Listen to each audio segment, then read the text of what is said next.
Konec léta si okořeníme projížďkou na velké terase unikátního houseboatu VIP Living po nejkrásnějších místech historické Prahy s výhledem na Pražský hrad či Karlův most.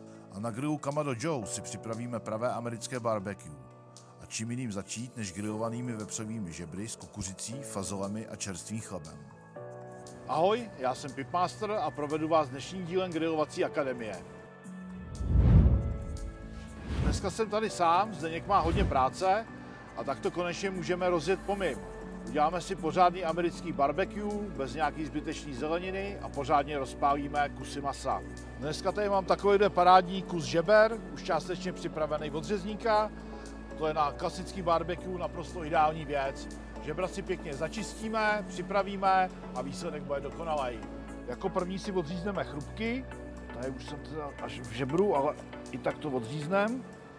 Otočíme, stáhneme si tady tu vrchní část masa, sundáme to sádlo, protože potřebujeme, aby jsme tam vlastně měli jenom maso na povrchu, protože přes ten tuk by se nám do toho masa nedostalo žádný koření. Budeme to mít připravený téměř na to si to okořenit. Žebra máme takhle parádně připravený, očištěný, no a nezbývá, než si z toho sundat blánu, takže si to otočíme a vlastně existuje takový klasický trik, kdy pomocí žičky nebo nějakého příborového nože, vidličky si tu blánu takhle pěkně natáhnete a strhnete. Když to nejde udržet v ruce, tak se použije papírová utěrka, do které to vlastně chytíte a pak vám to jde strhnout výrazně líp. A když vám to nejde strhnout, což se někdy stává, že ta blána je úplně tenká, tak je nožem prostě normálně klasicky nařežete nebo do kříže takhle a ona vám pak povolí a to koření se vám dostane i přes tu blánu a ta blána potom nebude tuhá. No a teď si ještě dočistíme tu stranu tady od těch žeber, sundáme přebytečné množství tuku, odřežeme tady tu takzvanou sukni. Žebra máme očištěný i ze strany od žeber, předáme si to na mřížku a teďko si na to dáme originál americkou hořčici, která vlastně je o trošku jiná než naše klasická česká plnotučná, není tak kyselá, je trošku víc dosladká a je víc žlutá. A chceme, aby to bylo originál americký, tak použijeme originál hořčici. Uděláme si tam trošku film a ten děláme vlastně proto, aby nám to koření na tom pěkně drželo. Takže jenom takhle stačí trochu, pěkně to rozetřem. Samozřejmě dá to tam i malinkotý chuti, ale není to nic zásadního. Otočíme z druhé strany, zase dáme trochu hořčice, rozetřem.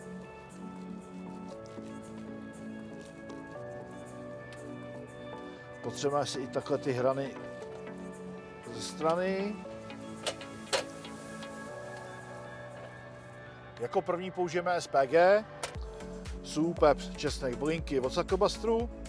Uděláme takovou relativně tenkou vrstvu, přidávám to tam vlastně z toho důvodu, že to originál koření americký není tak slaný jako ty český a to maso by ve finále nebylo tak slaný, jak bychom chtěli, tak tam prostě trošku přidáváme a zvýrazníme tím tu chuť. Takže takovou lehkou vrstvu toho SPG lehce umačkáme, ideálně v rukavicích, ať nejste od toho zašpiněný a nemáte to koření na prstech. Killer Hogs Barbecue. Máme tady dneska pálivou verzi a myslím si, že to s tím bude naprosto dokonalý. Kořeníme zhruba z 20 cm, ale nesmí vám tolik foukat vítr jako mě. A ideálně udělat to ve dvou směrech, ať to máte rovnoměrně jakoby všude. A je potřeba to určitě okořenit hodně, protože barbecue je o tom, že necítíte jenom chuť masa, ale že to máte i výrazně kořeněný. Tak máme okořeněno z té horní strany. Teď si to otočíme a úplně stejně okořeníme i ze spodní strany. SPG. A tady už toho nedáváme tolik, toho barbecue koření, protože úplně hodně se tam toho stejně nedostane a bylo by to zbytečný. Zase trošku umačkáme. Vyndáme si mřížku. Hrany si omačkáme v tom, co nám napadalo do toho pekáčku.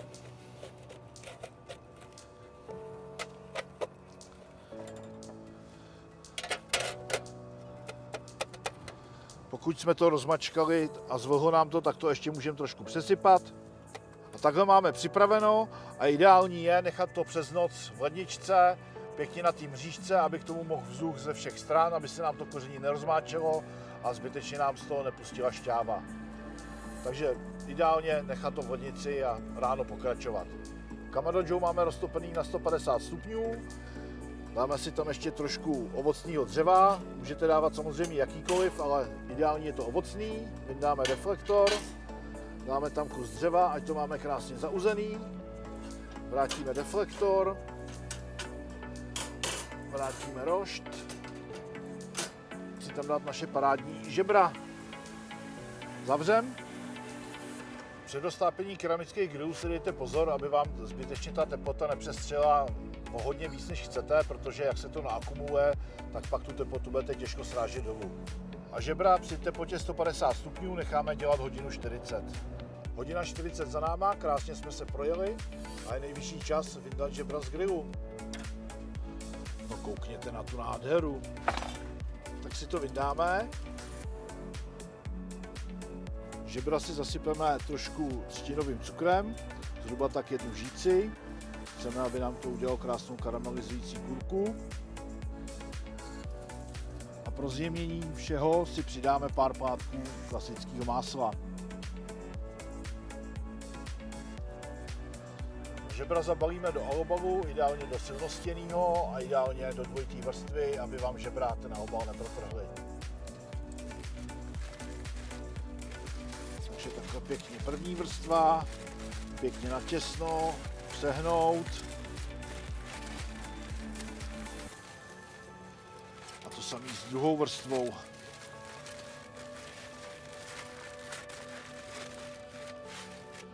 Utáhneme.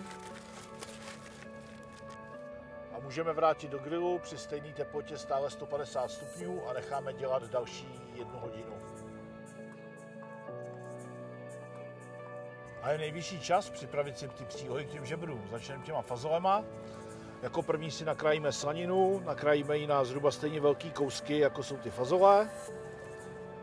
Takže nejdřív nakrájíme na plátky, pak na čtverečky. Přendám si ji do junioru.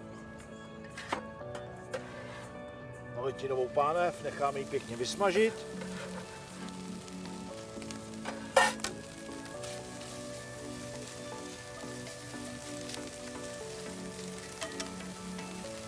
Nakrájím si na drobno cibuli.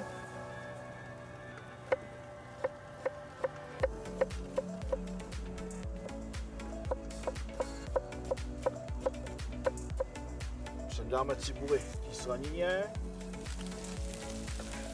Dáme to úplně parádně. Máme to správně rozpálený.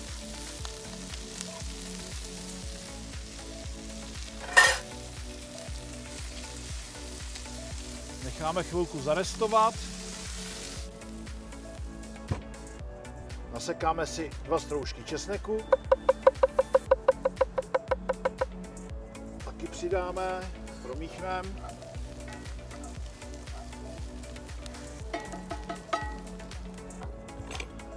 Nakrájíme si tam 2 papriky, 1 žlutou, 1 červenou, ať to máme hezky barevný. A zase ty papriky by měly být zhruba podobně velký, jako jsou ty fazole.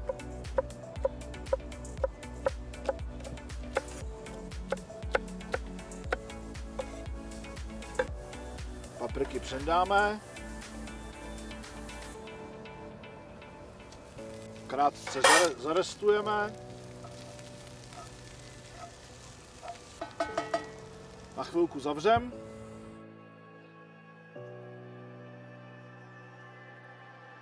Podíváme se na to, 2-3 minutky utekly.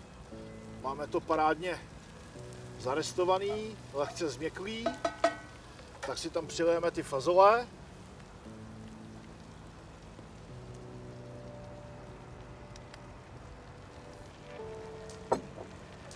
Promícháme a můžeme si ty fazole finálně dochutit. Přidáme 2 lžíce jablečného octa, 1 lžíci třtinového cukru muscovado, jednu lžíci barbecue omáčky, dáme dneska 2, ať se máme.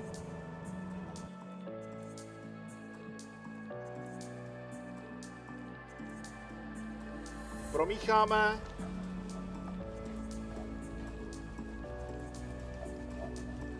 A necháme tak 20 minut pěkně provařit.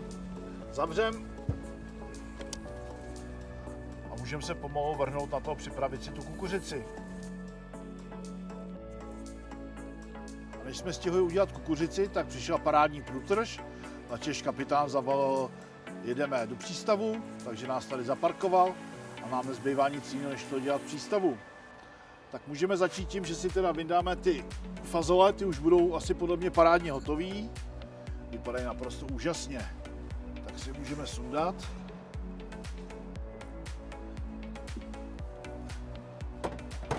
Dáme si tam zatím grilovat tu kukuřici. Postupně budeme pomalu otáčet. A připravíme si to, do čeho, nebo tu omáčku, kterou vlastně tu kukuřici potom potřebujeme. Mám tady přepuštěné máslo, nasekám si do toho koriandr, takhle si ho zmáčknem.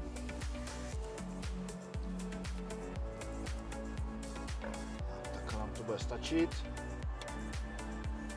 Přidáme klasickou thajskou chili omáčku, 5 deka másla a dáme tak 5 žic chili omáčky. Promícháme.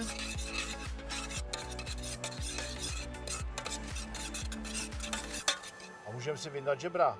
Žebra jsme tam měli hodinu 40 na nepřímo na 150, další hodinu jsme měli zabalení v falobalu, teď si jedeme vyndat.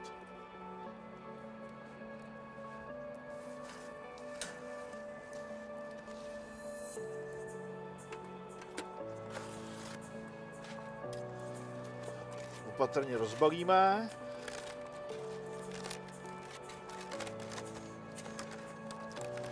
A takhle úžasně nám vypadají. Teď si ještě potřebujeme barbecue omáčkou, ideálně nějakou championship, kterou koupíte třeba u mě na e-shopu. Mašovačkou si to takhle jemně rozetřem. A vrátíme to do grilu.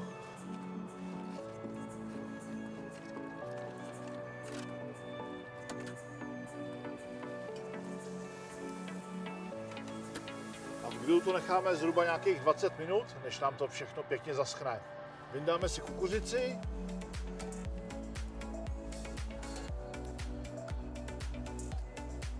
Nakrájíme si na menší porce, takže tady ten kus rozdělím asi na 3.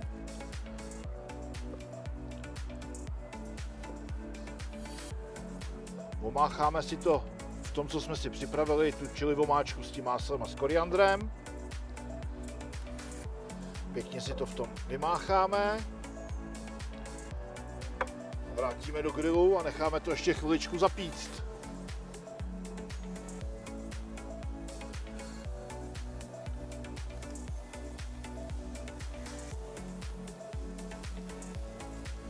A musíme to hlídat, protože jak nám do toho bude kapat to máslo, tak nám to bude hořet.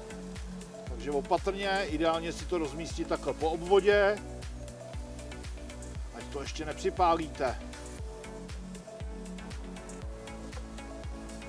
Na chviličku zavřem, na minutku, na 2 a budeme moct vyndavat. Vypadá úplně parádně. Tak zatím si to dáme do mísy, pak si to naservírujeme. No a pomalu si můžeme jít vyndat žebra. Myslím, že omáčka už bude parádně zaschlá.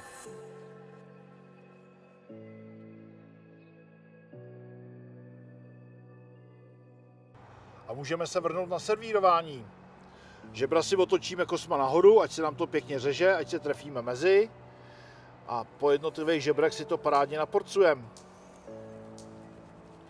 No, jsou krásně měkoučky, úplně parádní. Ale myslím, že to bude přesně tak, jak to mám rád, že to lehce drží na kosti a není to tak, že to samo odpadává. Tak. Takže takhle si to naservírujeme na nějaký parádní prkno. To je na to naprosto ideální. Ta omáčka, která se mi z toho odlepila, tak si to můžeme ještě lehce zpátky potřít.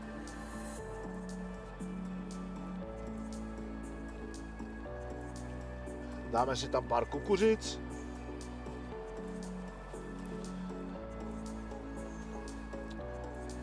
Dáme si ty fazole, vypadají naprosto úžasně.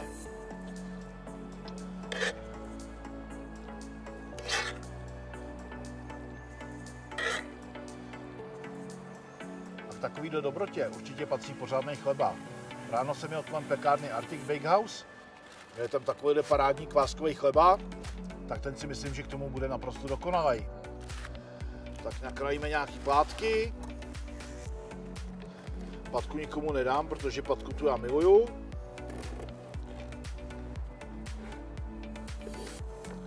A úplně úžasně. Konečně máme hotovo a můžeme se do toho pustit.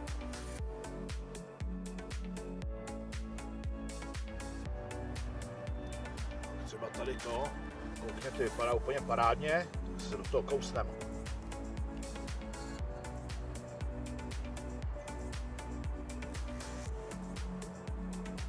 Chuťově úplně super, skvělý. Koukněte, když kousnete, tak maso zůstane na kosti, ale přitom to maso je úplně krásně měkký a jde úplně parádně odtrhnout. Takže takhle já si představuji ideální žebra. Tak dnešní díl máme za sebou. Viděli jste první video z Houseboatu Vypliving. Viděli jste průřez počasím, začínali jsme za světla, končíme za tmy. Viděli jste krásný prostředí Pražského hradu. Vidíte, že končíme zaparkovaný v přístavu. No a viděli jste první z originálních amerických barbecue, v kterém určitě budeme pokračovat a můžete se těšit na příští díl.